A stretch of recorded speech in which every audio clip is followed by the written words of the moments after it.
بسم اللہ الرحمن الرحیم۔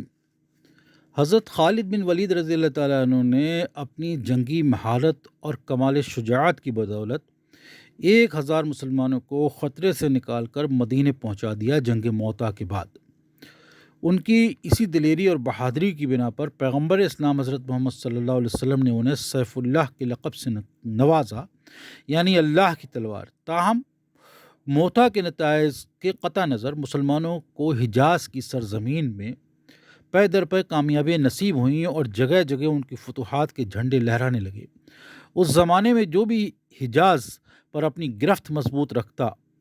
تو پورے جزیرہ عرب پر حکومت کر سکتا تھا۔ پیغمبر اسلام حضرت محمد صلی اللہ علیہ وسلم نے حجاز کے علاقے میں رہنے والے تمام قبیلوں کو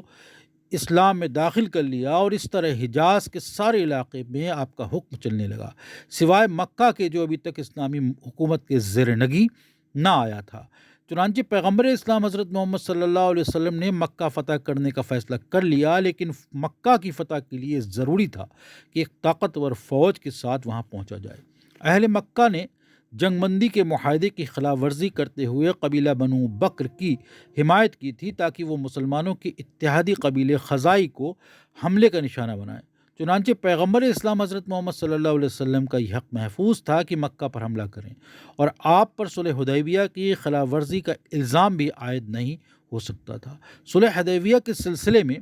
قریش مکہ کی عہد شکنی اتنی روشن و واضح تھی کہ ابو سفیان گھبرا کر اکیلا ہی مدینے چلا آیا اور پیغمبر اسلام حضرت محمد صلی اللہ علیہ وسلم کے سامنے یہ تجویز پیش کی کہ اگر قبیلہ خزائی کو ہمارے ہاتھوں نقصان پہنچا ہے تو ہم سارے اہل مکہ مل کر کے انہیں خسارہ ادا کرنے کے لیے تیار ہیں۔ یہ تجویز اس بات کا کھلا ثبوت تھی کہ ابو سفیان زبان حال سے قریش کی عہد شکنی کا اعتراف کر رہا تھا۔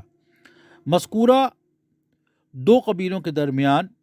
جھگڑے کا قصہ مختصر طور پر کچھ اس طریقے سے تھا کہ قبیلہ خزائی، جس کے سارے ارکان مسلمان نہیں تھے بلکہ تھوڑے سے لوگ اسلام لائے تھے، عقین نامی علاقے میں رہائش پذیر تھا۔ یہ علاقہ مکہ کے نزدیک مگر مدینے سے بہت دور تھا،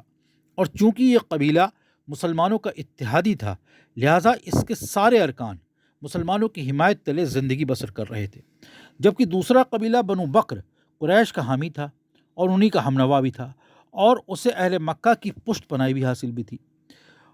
قبیلہ خزائی اور بنو بکر کے درمیان پرانی دشمنی موجود تھی، اور اس دشمنی کی جڑیں دوہرے جاہلیت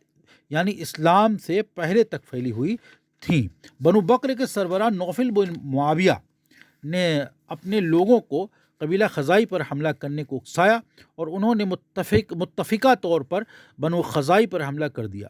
قبیلہ خزائی کے ارکان مسلمانوں سے مدد طلب کر سکتے تھے، لیکن ان کے مقام رہائش اور مدینے کے درمیان بہت فاصلہ تھا، چنانچہ اس سے پہلے کہ مسلمان ان کی مدد کو پہنچتے تو وہ سب کے سب موت کے گھاٹ اتر جاتے۔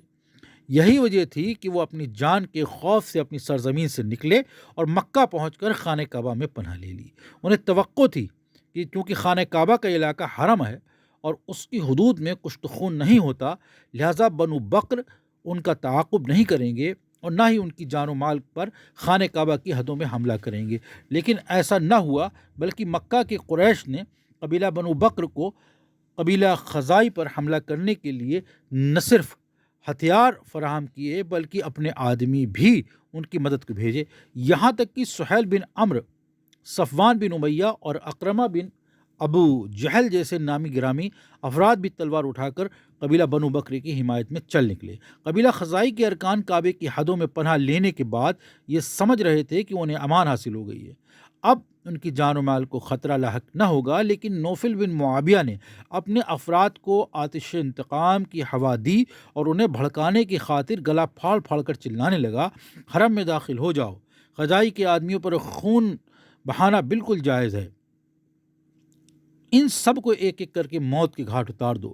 قبیلہ خزائی کے افراد نے خانہ کعبہ سے لپٹ کر آواز لگائی، اے نوفل بن معاویہ، یہاں خانہ کعبہ ہے، اگر تجھے اپنے اعمال پر شرم نہیں آتی تو کم سے کم خدائے کعبہ سے حیا کر اور اس مقدس جگہ پر خون مت بہا۔ لیکن نوفل نے بدستور چلاتے ہوئے جواب دیا،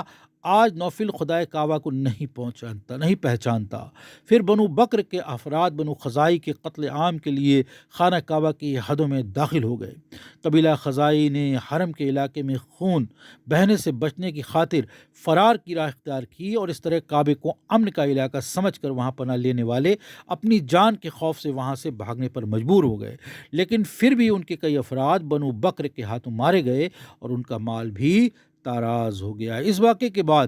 قبیلہ خزائی کا سربراہ ولید بن برقہ مدینے پہنچا اور واقعے کی تفصیلات پیغمبر اسلام حضرت محمد صلی اللہ علیہ وسلم کو سنائیں۔